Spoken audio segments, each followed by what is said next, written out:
feels a bit like an evening at the Actors Studio. So, somebody pointed that out to me earlier, and it seems appropriate because what I've done in my career is to try and tell not just the story of cars, but the story of characters in the world of Audi.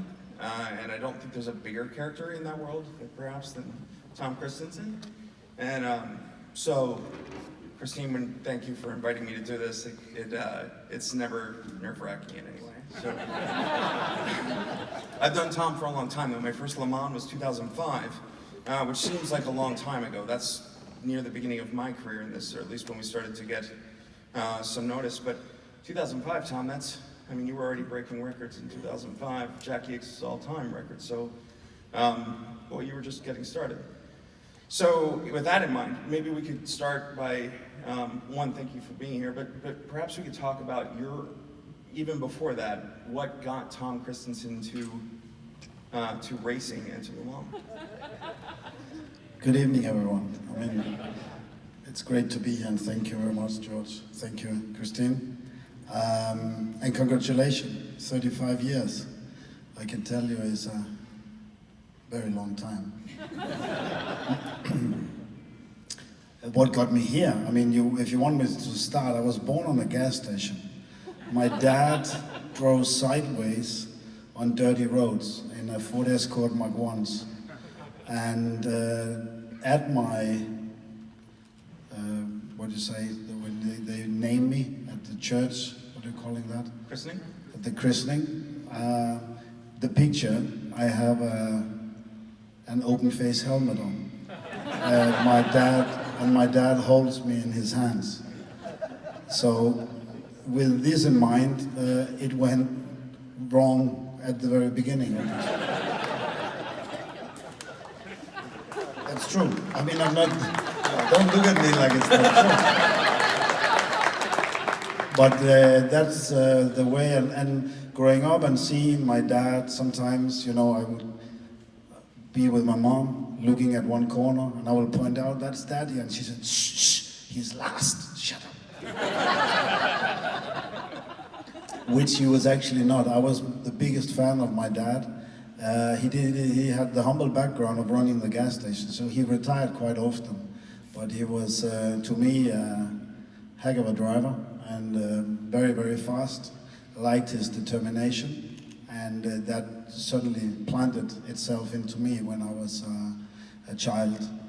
My dad died in 2013, and since then the racing for me was not exactly the same. But it was definitely him who feeded me in this kind of passion and determination of being part of something which was unique, and understanding that to go to a racetrack you needed to prepare the car with your mechanics and your engineer, and in that environment, that's actually where it kind of all starts. So I had a go-kart when first time I sat in a go-kart I was around 7 or 8 years old, and I started having one when I was 9. You had to be 10. So, but that's how it sort of works. But the cars were very unreliable.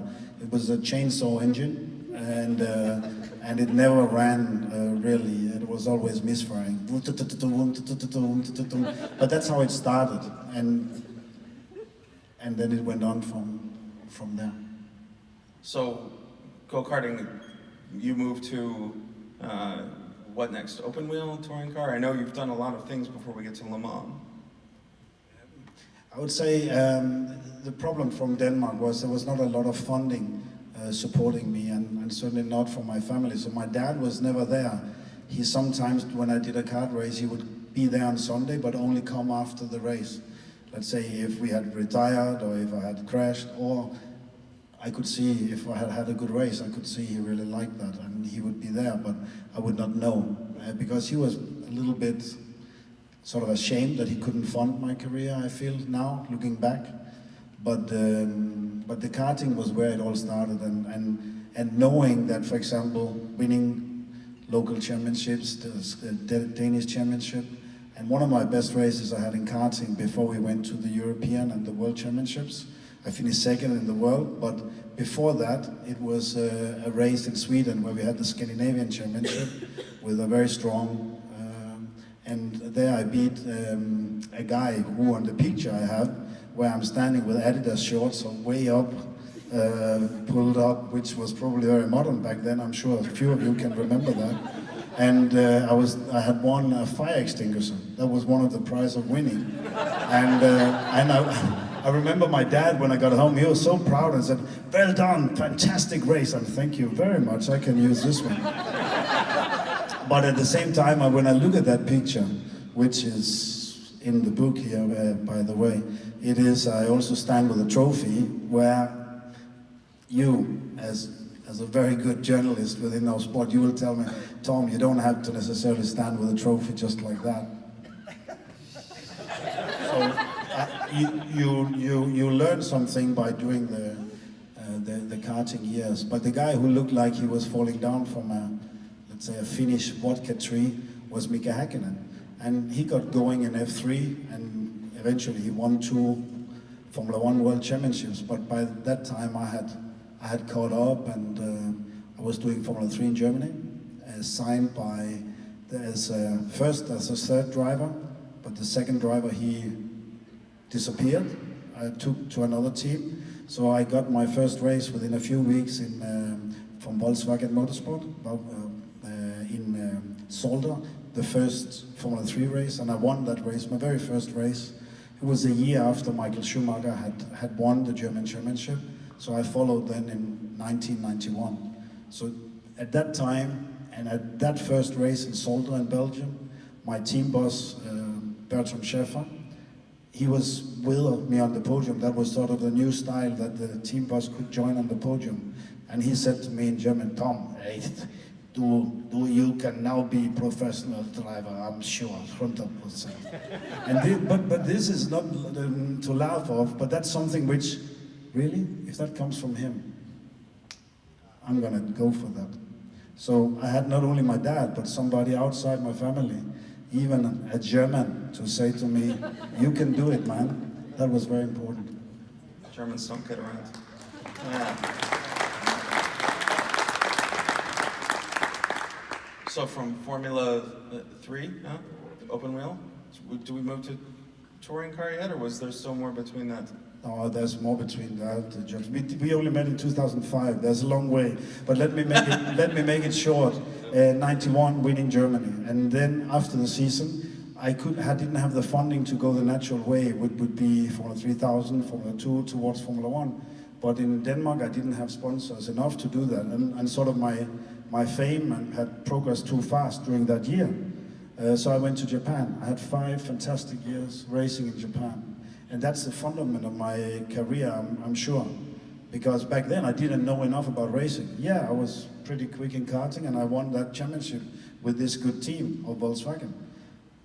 And they offered me a seat for the following year, and that would have been a big problem to take that. So 5 years in Japan, learning a lot, driving with Toyota, I drove Nissan, I drove Honda, I drove all kinds of things in Japan, and that was very important.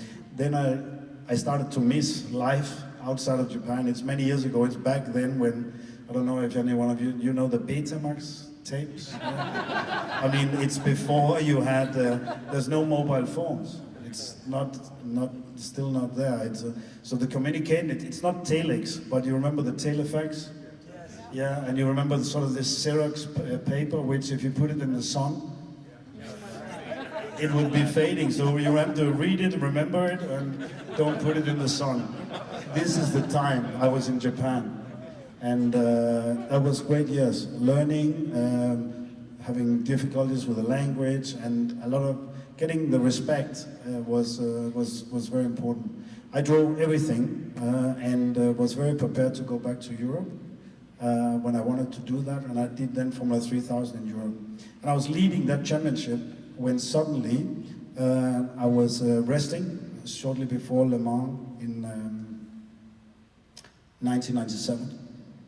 And I played tennis with kind of my best friend, but he always tended to beat me up in tennis. And I was behind in the third set, and I had got a mobile phone by that time, with a small antenna on. It might be of an American brand, but let's leave that out. But at least I took it. And it was, hello Tom, this is Ralf Jüttner. Is it possible or möglich that you can drive at Le Mans for our team? It's in 4 days. Is that possible? No, just to be clear, you'd never raced at Le Mans. Had you ever been to Le Mans at this point? No, but I have watched the Le Mans movie and I had spent 5 years in Japan. And I would say Japan, apart from maybe France, and even bigger attention than in America, that was the feeling I had, that Japan really supported the endurance thing of motorsport, and they definitely were watching Le Mans. So being in Japan, I had done a little bit of testing with Toyota, with their TSO 10, their Group C car, but nobody really knew that so much, so that sort of also helped me. But when I got the offer, and first I said to Ralf, when he called me, I said, yeah, I could be interested. Of course, I was very interested, and I flew down on this is Wednesday evening. On Friday morning, I go into Waldmichelbach at the Jörs premises. The team has left for Le Mans. There's only Ralf and Reinhold Jörs, the team boss, and the secretary. And we agreed quite early on making a deal that I should make and join Michele Alboreto and Stefan Johansson in the 1997s in a Jörs Porsche. She's typing something on the typewriter machine. Yeah. And at the same time, they tell us we can go down and look a little bit at the premises, and there's a few of the cars from before. And then I hear them speak German, and over there, and there was one of the mechanics who hasn't left yet. He was sweeping the floor, Jürgen was his name. And they say over there's a monocoque of which they used at the Le Mans pre-test. So this is the Le Mans race, 4 days, or now we're only 2 days before the Le Mans race, or the Le Mans week. That monocoque that they used, and maybe Tom can sit in it, just to check. And then I hear they say it's a Michele's seat inside the monocoque. So it's just a little bit of the top of their test car from this Porsche. So I sit in it and listening to that it's Michele, I'm driving Michele. I'm perfect, this is perfect for me. And then I see the people there staring at me like I'm a young, little bit too pushy idiot in that sense. So Jürgen, he puts it head down, and by the time he do that, I will get a little bit afraid. And I said, if the brake pedal could come a little bit back, then it would be really good and really perfect for me. Junger Mann, in unser Team, der Schnellste bestimmt sowas. And that's German to say that, hey, little boy, in our team, the fastest driver decides things like that. All right. I signed the contract. I nearly leave the factory. And then I just go back to Ralf, not to Reinhold, because I understood Ralf, who called me, he was more for we take a young guy. And looking back now and hearing what they say was that they were looking for experience and somebody who could bring a sponsor at the same time. But Ralf won that dialogue, and I was happy. I went back to Ralf and I said, I know I have signed to drive for you at Le Mans, and we are flying down. Thank you very much. I can fly with you down to Le Mans. But on the Wednesday and Thursday when we have qualifying at Le Mans, I have a Formula 3000 test in Austria. Can we do something about that? And then they agreed I could go and test one day. So I drive in the Wednesday evening at qualifying, and then in the early morning at 5 a.m. Reinhold Jörs took his private plane and flew me down there. It cost me 17,000 German marks, and even though that it was a very good weekend I'm telling you about now, he still asked me, obviously, to pay the money, which is correct.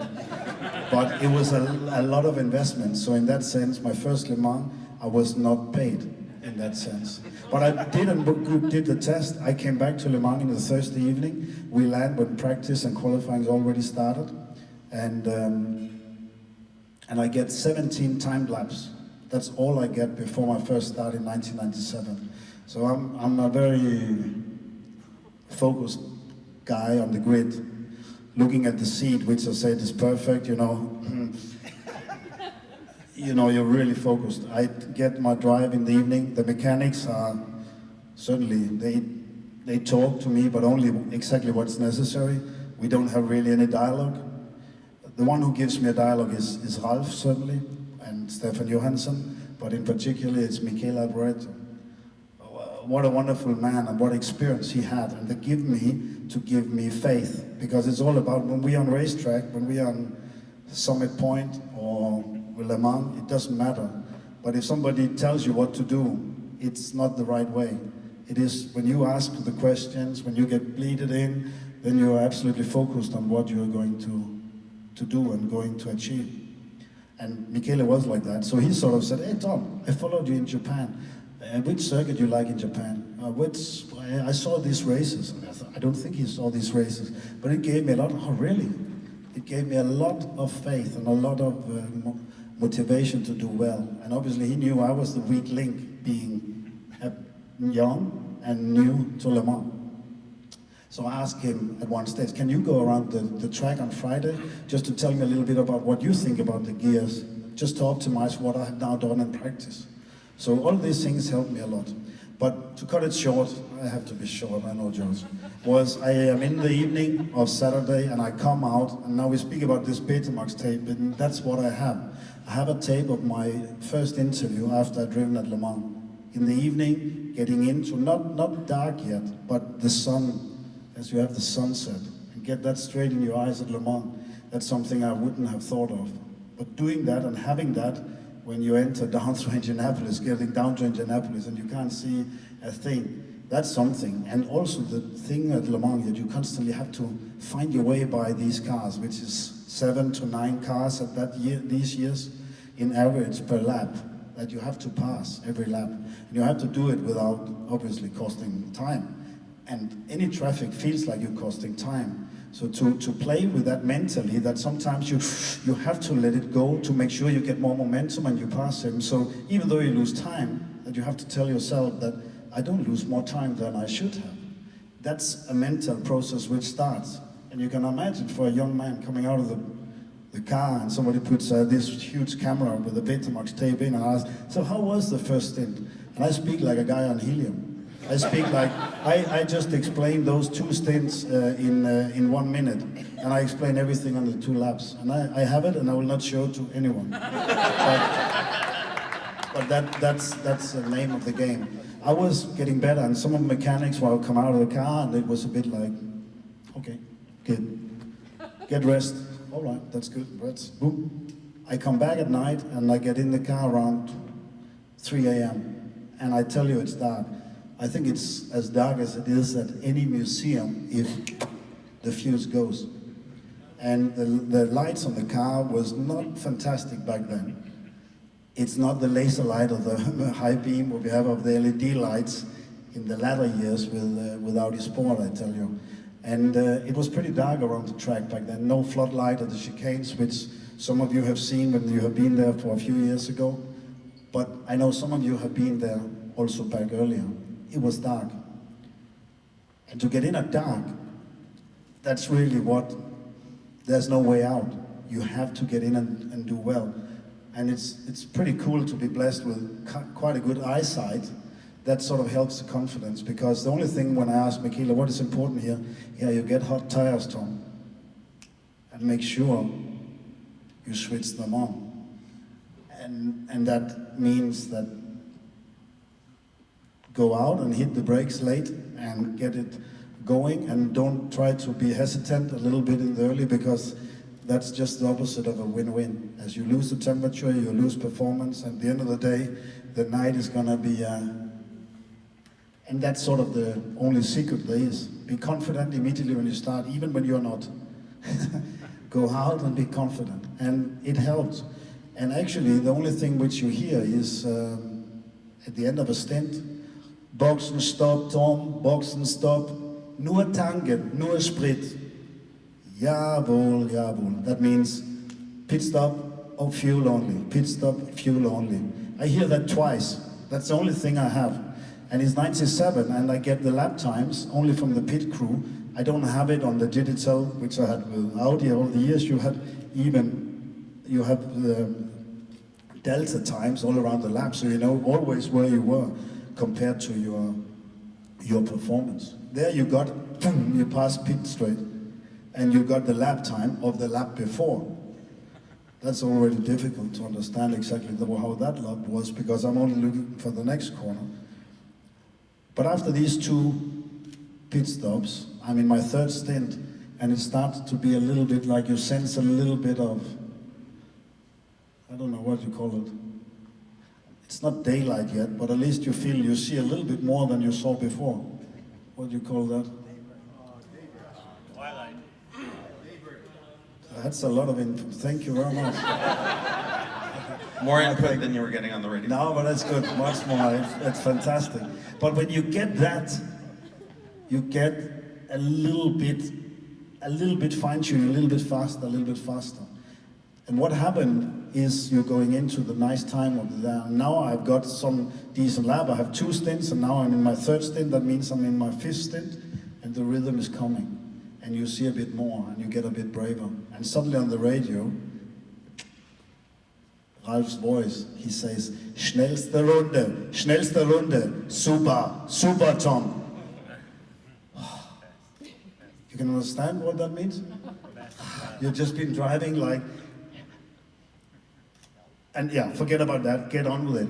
And I keep going. And what happens, I have been racing 18 times at Le Mans, even though we still discussed that one year I didn't get in the car in 11, but I have done 18 starts. And I can count on less than, maybe 3 hands. But I don't have more than that, than 15 clear laps, at least. I don't get once a year, but I get one in my 1st year, and I get one now. And when I finish that lap, Ralf comes on the radio. Lap record! Keep it steady. Keep it steady now. That's even more important, to get the information that a German suddenly speaks to you in English. That already means that you there's something now we are discussing. And that was really fantastic. Shortly after he asked me, Tom, can you do another stint? Noch ein Stint bitte, ist das möglich? Auf diesem Reifen, on these tires.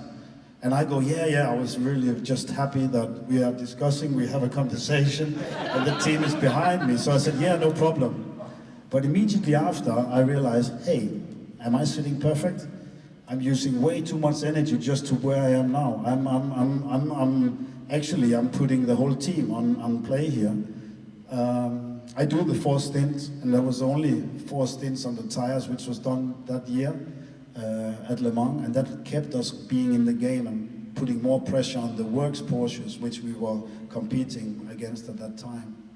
And that was really something I never forget. What happened shortly after was I'm in the car again, but I have been really fighting cramps, and I learned also, be honest, never say I'm sitting, it's perfect, just to get the seat, because I was really struggling in the end. But the works Porsches were struggling even more, and I go down the Mulsanne straight to the first chicane. I see a lot of smoke, and the closer I get, I start to think, it might be, oh, shut up, it might be. And then the next chicane, I get to it, and the works Porsches, Mobile One, is on fire.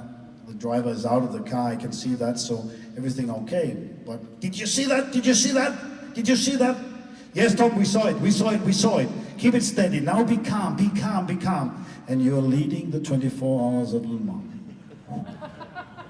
Good.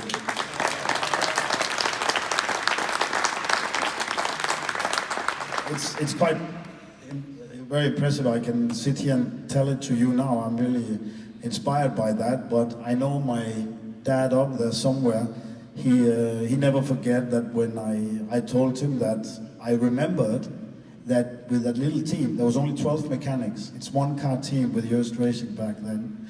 The last year I did with Audi, we were 156. Of course, we were 4 cars, but we were a lot more people around. But with this little team, be up and having Hofbräu, the Weiss beer, and some sausages, Backwurst, Bockwurst, Frankfurter, and eating those a little bit and see those mechanics, which I thought they were very old. They were my age at that time, but I thought they are very old, and looking how dirty they were after running this car for 24 hours and winning, how proud they were. And I also got a little bit hot, so I went straight up to Jürgen, put my finger into his bag and whispered into his ear, cheers, cheers. Jürgen, is it possible next year if I can have the brake pedal a little bit back?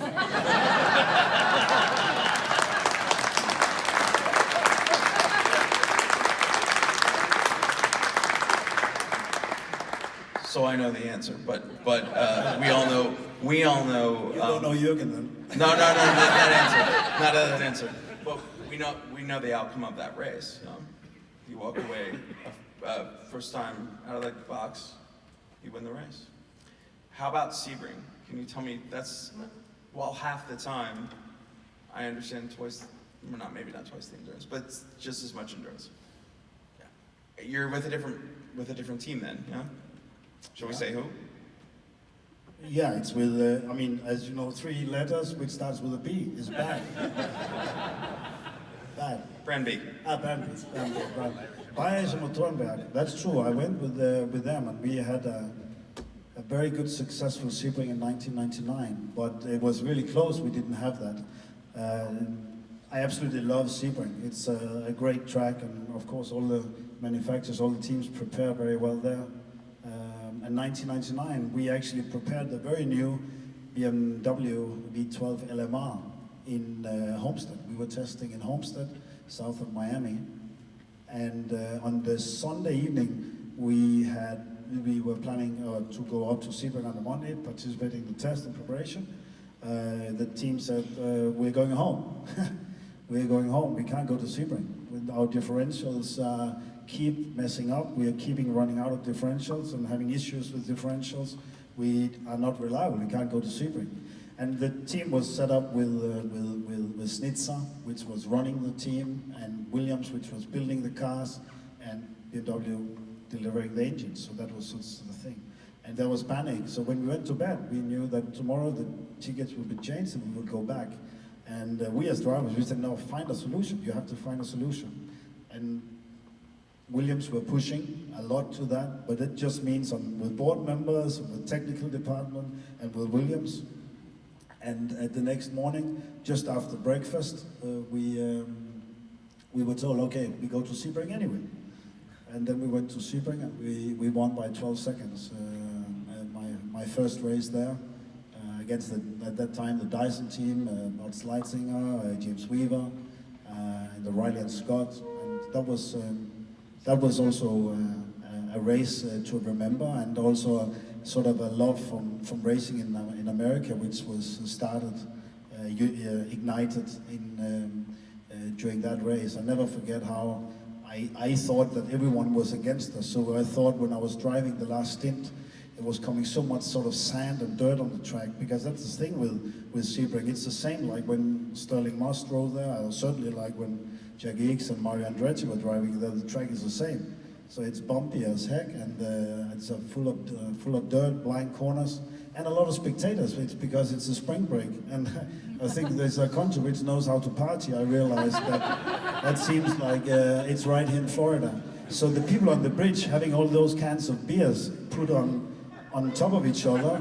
There was motorhomes everywhere, which it looks like there was really going something on.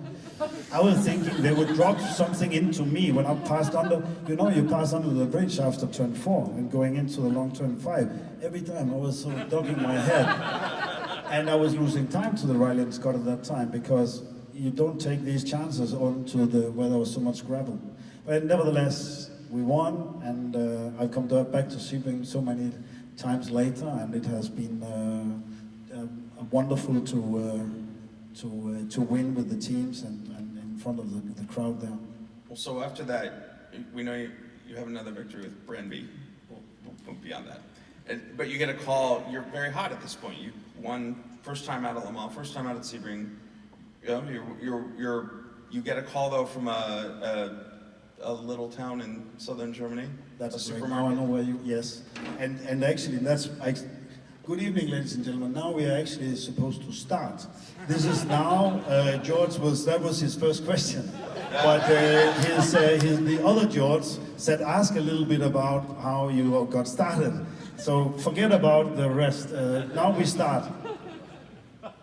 In October 1999, I got the call or information that I will be very welcome to pass by Ingolstadt. It's a small town in Germany where they have a very humble race team which have made the debut at Le Mans and Sebring, because in '99 I was driving very much against them and also a little bit in circles around them at Sebring, as we say. And in Le Mans, our pit garage was next to Audi, and that's where I met Dr. Ulrich, and we just chatted, and not more than that. But at the end of the year in October, which is actually why I'm here, it's 20 years ago. So I'm celebrating. I know you are celebrating much more, but it's 20 years ago since I walked into the door at Audi Sport, which was sort of a little bit in the back of the wonderful Audi Forum and Audi factory. It used to be a supermarket, some of it. But the team has grown from, of course, the great quattro years on rally and in the touring car years. They have grown and taken part in sports cars now. And meeting Dr. Ulrich and meeting the engineers and mechanics, because it took me for a walk after our relatively short meeting. I had, in my mind, already decided, and he showed me a drawing, just a drawing of the Audi R8, which was coming from 2000. And we made a handshake, and from then it was a gentleman agreement, straight eyes, we will be able to make a deal. And that's the best decision I have ever done in my, now I have to be careful, professional life.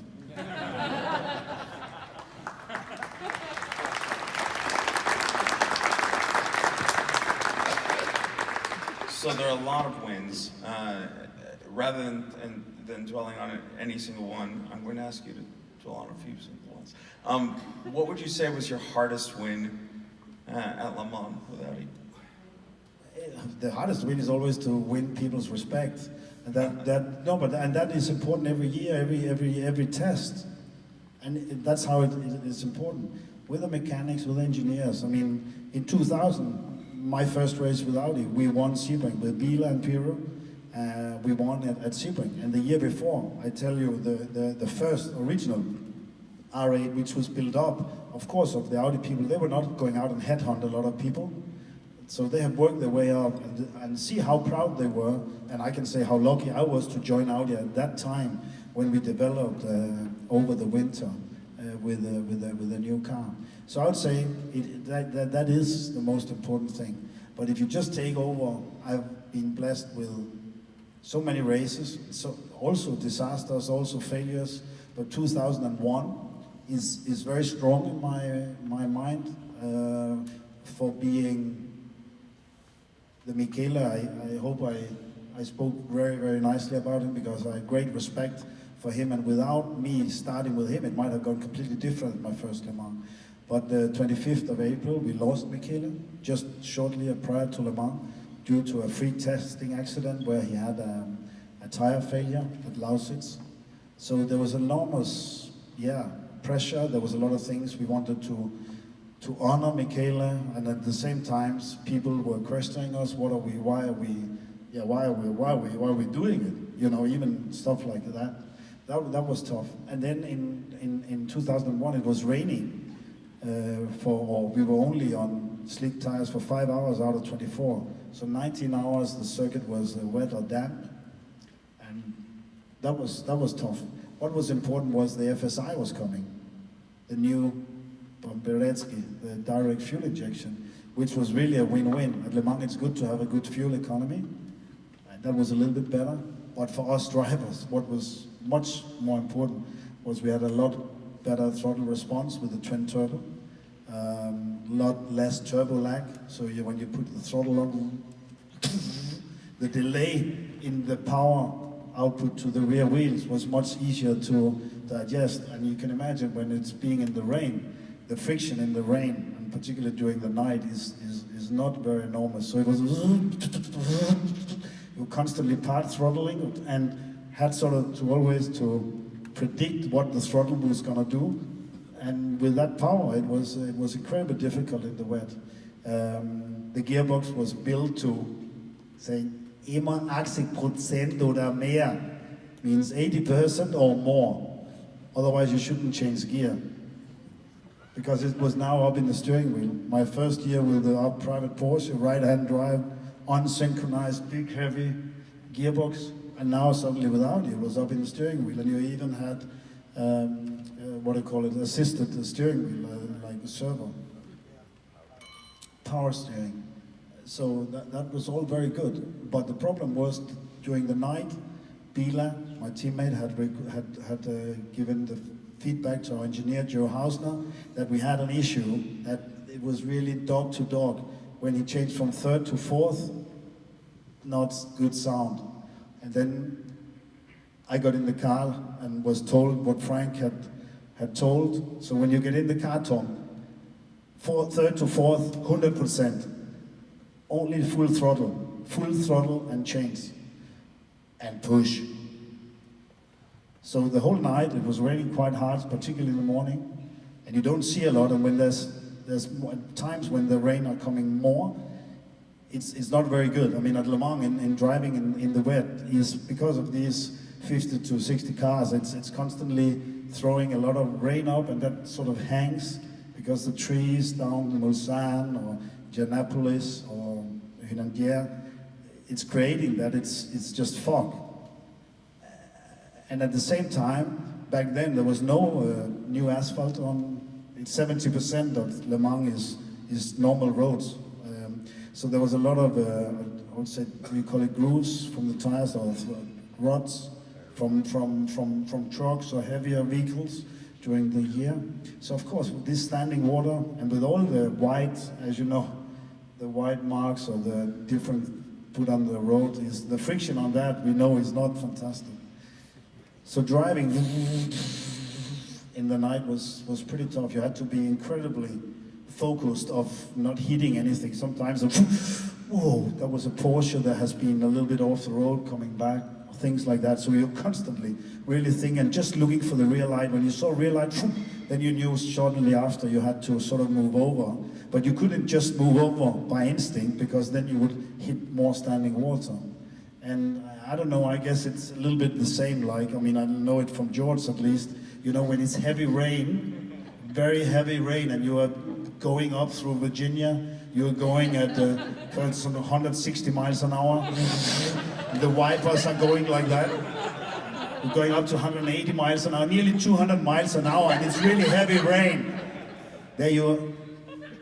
That's when you are the utmost focused in your whole life, because what happens suddenly, it gets very quiet, and that's where human beings driving a car is most sensible ever, because it goes, and then you just lift the throttle a little bit, and the steering, you just feel, and you catch this aquaplaning.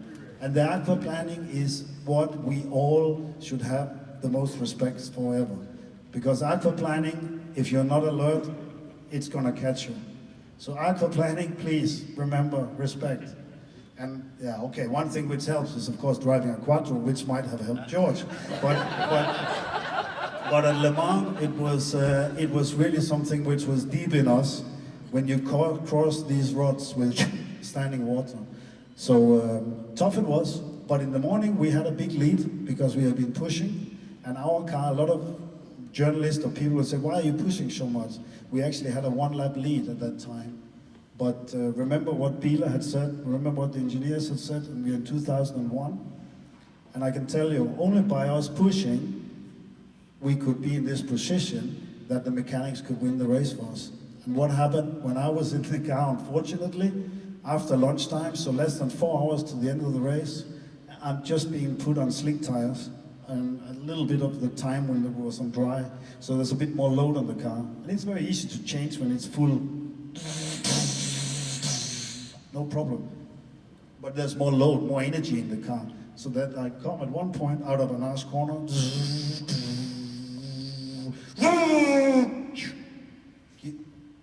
through the gear, change up again. Gearbox broken, gearbox broken. And Joe goes on, copy, Tom, copy, copy. Stay in the gear, stay in the gear. Don't use the gearbox. Stay in the fifth and go straight to the box. Stay in fifth gear, and I lose a lot of time. I feel driving up the pit lane, straight in the box, and the mechanics are ready. I go into the garage. So as when you're in the garage, everyone can work on the car, not outside. It's just entitled, obviously, the people on the pit crew. So I'm out of the car, jump out very fast, go on the wall, not disturb anything. There's a big mess. Everyone just grabs in the car. Noise, everyone screaming, boom, boom, boom. But at the end of the day, you can see there's pretty orchestra. They know what they're doing. They have made everything ready. And what they could do, they could change. Everything behind the engine was a module. So the differential, the drive shaft, gearbox was one module. And they are now changing that. And what it also told me was that Biela jumps in the car. I explained him a little bit of the situation out on the track, because we constantly had that changed. And then I focused on that and realized, oh, one of the mechanics, it's Udvar. Udvar is working on our car. And Udvar, he's the chief mechanic on the yellow car, which is at the moment running second and trying to catch our lead. So I just watch Udvar, and I'm looking a little bit on a few other. Thanks God I don't say anything, so I just follow it. Times happens really fast, and I'm sure you probably know exactly the time, but car goes out again, they refuel it, 4 new tires, the car goes down, and I remember it hesitated a little bit, and then it started. And it's 5 minutes something, 5 minutes 23, I think. 5 minutes, 23 seconds. Don't tell that to any Audi dealer in here. And the car leaves and drives out of the pit lane in front of, 12 or 14 seconds in front of the yellow car. We still have the lead. I'm still watching Udvar. And Udvar turns around and he goes, yeah, wir haben das geschafft, wir haben das geschafft. He's completely wild, and he's just very proud. And I look at him, yeah, very good. I said, you have been driving so well, and I'm the best at that. We have practiced this, we have done it so many times, and every time, this is new record. We have never done it less than 5.5 minutes before. It's 5 minutes, what is it? 5 minutes, 17 seconds. Yeah! It just shows that even though there's competition between the cars, because many times also journalists have, I'm not saying question that, but that energy is still a lot of respect. And when a mechanic can get the chance to show his ability, it doesn't matter which car it is. That was 2001, and I'm very grateful to have learned that so early in my career. And every time I try to explain it, there's always a little bit of disbelief, but honestly, that's some of the key factors. So when I said yesterday when we were on the track at Summit, I was a few of you here, we speak about the human element. Without Udvar in this situation, or the other Udvars which is around in the car, certainly our car would not have won Le Mans. So it's the human element is very important to Vorsprung technique and all the things which we have achieved in racing.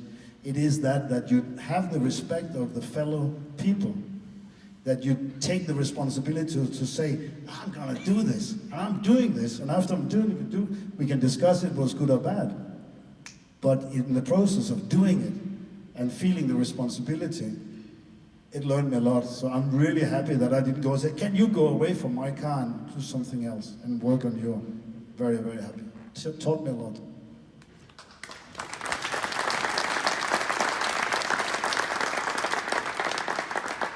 Working around Audi Sport in those years, of course, I didn't start until well after that race, but the family element of Audi Sport was very evident.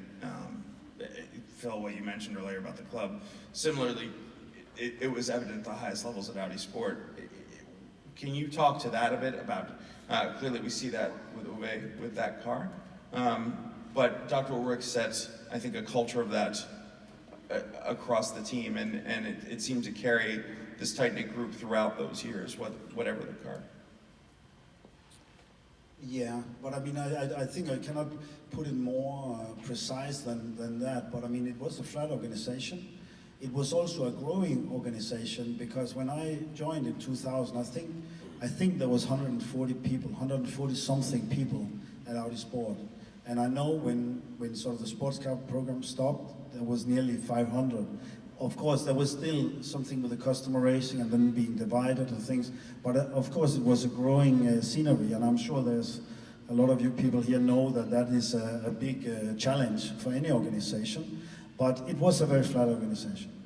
And Dr. Ulrich was at every test he could.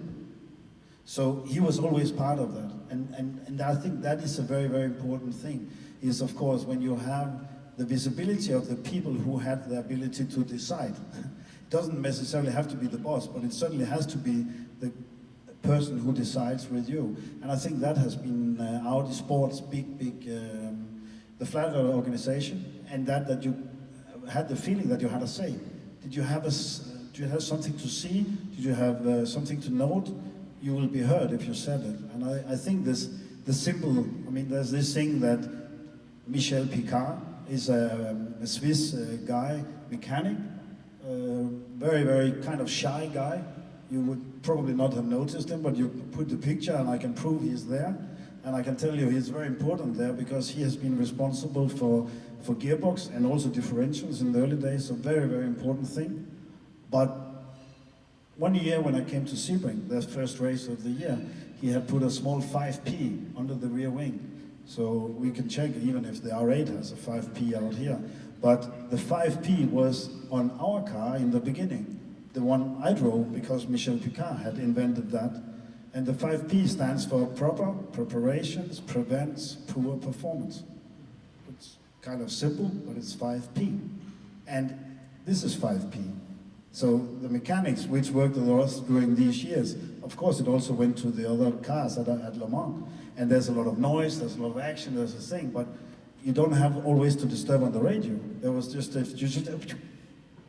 that means, oh, alert, something's gonna happen, what? People are ready, and that's very simple. So it doesn't necessarily always come from Dr. Ulrich, but in general, all over the years, I can give examples like that it just means that you have the chance to show your skills, but more important is you have the chance, and you have, I would say, not only if you have the ability, you also have the power, and you should take responsibility. And that I think has been very important. So sometimes maybe we see a few things which might be a problem later, instead of we say, oh, we look away, we might get on with it a little bit earlier, even though that it's my sort of ass which is going to be spanked if I mention this. Well, I think we're probably coming near the end of our time, but if I could fast forward to the final, to 2013. Sebring came and went, and it was close. Le Mans comes up, and your dad had passed that year.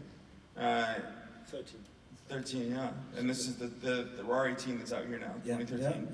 Yeah. Number 9, no?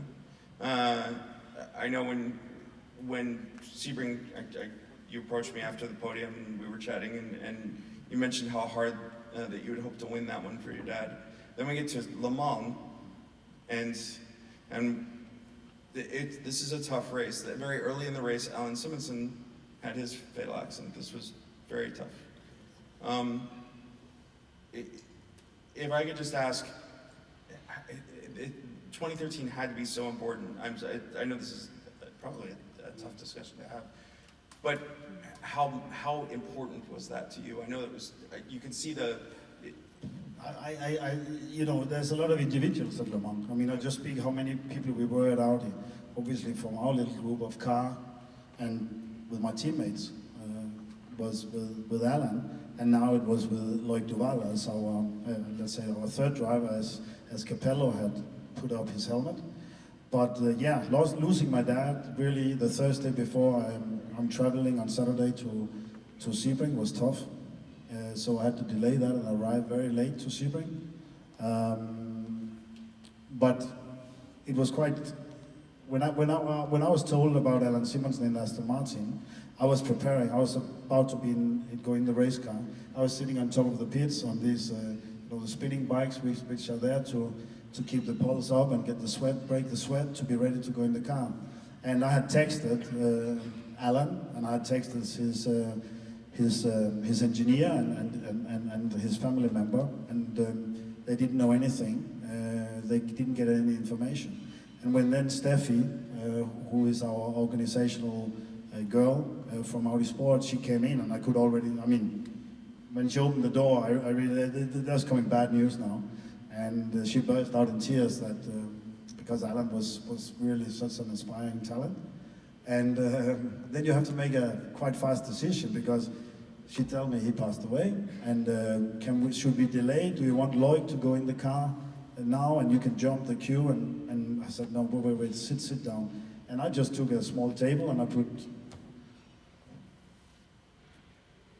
three cups of coffee, and I put Alan there, and I put my dad there, and I could just straight away see my dad. He said, no, now it's about him. Now it's about him, all right? It's about him. I can just see him say that. And I said to Steph, no, don't change. You don't change anything. We have to stick with that. And just before she left, I said, please ask Eva Maria, you know, our very, very good press lady, the Ice Queen. Could you tell her I would like not to do any live interviews? And that's what I told her, and I texted Slave, my assistant, please, we get on with it. No live interviews, because I will not be able to say the tires are not really good. No. And they respected that, and there was a whole, you feel the whole Le Mans was, there was, I don't know what to say, there was just this atmosphere of sadness and respect of Alan. And we got on with the race. There was a lot of local rain, and that's not easy when you're coming up with 210, 220 miles an hour, and you see it's very dark at one end, and you sort of have to leave the braking a bit early, because you can see there is raining. It is a bit wet, and you just leave so much lap time away. So mentally, that's very difficult to do. And then you go through very easy through the wet, and immediately after you get to the dry again, you have to be very aggressive, try to get some temperature back, because I have figured out by that time that I might soon be back at the wet part again. So I'm not that stupid. So that was tough. That was tough. But that was a win from. Also, I have to remember that Alan, myself, and Dindu, we have had 2 close calls in 11. We were leading. I didn't get in the car. It was an enormous crash. After 1 hour into the race. In 2012, we were leading close to an hour and a half before the finish, where our car also had coming together with a Ferrari, and we had lost the lead, but we still finished second. So in 13, to win was very, very, very important to do that for Mr. Simonsen. For me personally, but for the whole team, it was very important also for us, as we were. And that's the thing in life. We were not the young ones anymore. That was 97. Now we were the old bastards, which everyone would like to beat. So it was very nice for us. And also winning the World Championship that year was very, very good. And I was also there. I got the call from Mr. McNish, which he would like to say that he had driven his last race. And that was a surprise to get that for him, and also a little bit of an eye-opener for myself. So I did 14. I tried to get my personally 10th victory, but now driving with Lucas de Grassi from Brazil and Loic Duval. Loic Duval had that enormous crash on the Wednesday in 14, which means that he was out and sent back home. And thanks God he survived that, because I have pictures of that and I don't want to show you. That's a heavy one.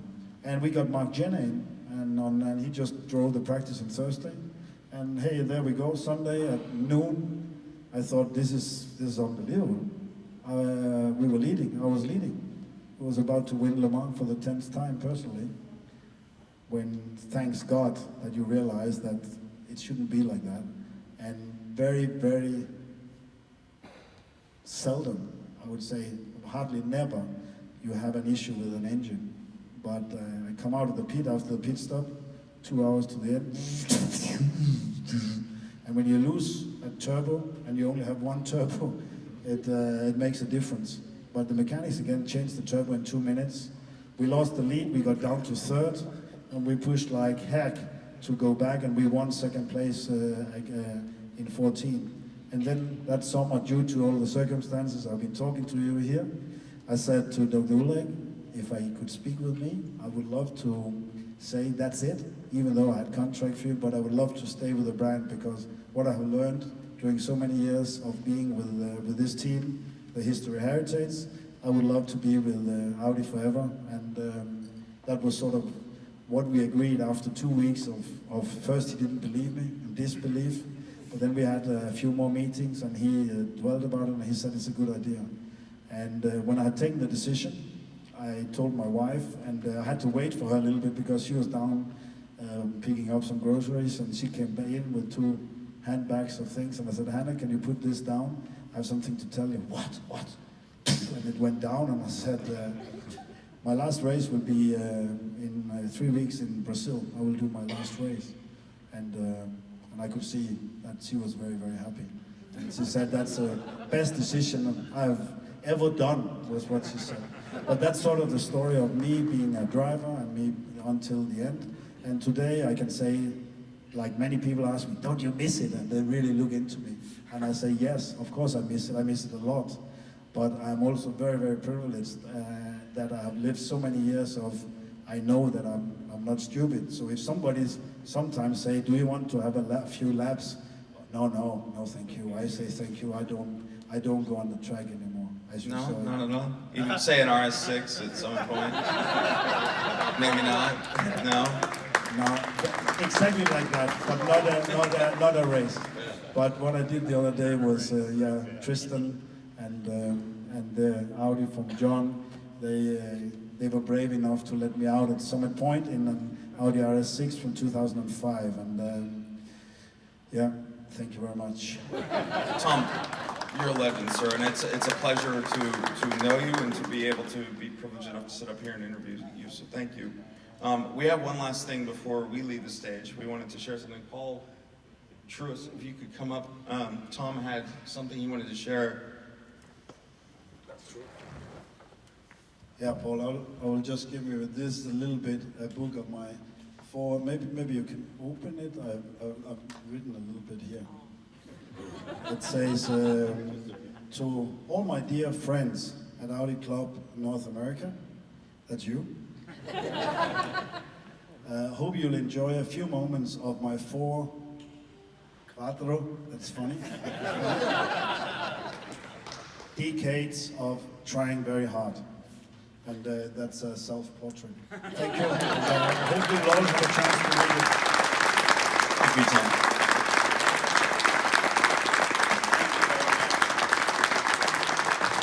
What a generous gift. Thank you, Tom. George and I were just talking earlier. We've got